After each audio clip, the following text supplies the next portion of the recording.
경찰이 발생한 지 30년도 넘은 화성 8차 살인 사건의 진범을 이춘재로 사실상 특정했죠. 부실 강압 수사 의혹이 나오고 있는 상황에서 경찰이 스스로 수사가 잘못됐다는 점을 인정할 수밖에 없었던 이유는 무엇이었을까요? 김종성 기자가 짚어봤습니다.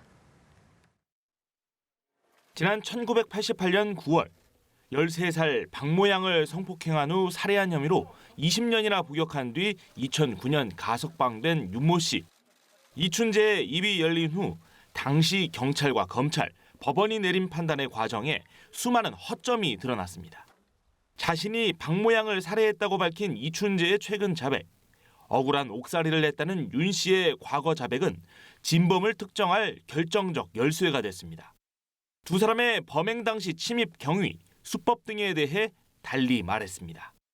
윤 씨가 당시 작성한 진술서에는 소아마비를 앓아 다리가 불편한 사람이 맞는지 의심을 하게 되는 부분이 등장합니다.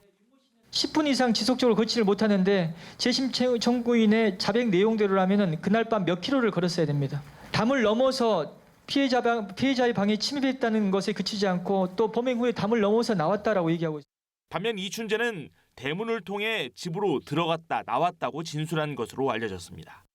범행 수법에 대한 진술도 엇갈립니다.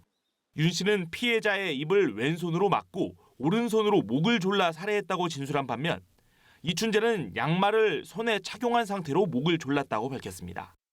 경찰은 국립과학수사연구원 의뢰 결과 상처는 맨손이 아닌 천에 의한 썰림 현상으로 보인다는 내용을 전달받았다고 밝혔습니다.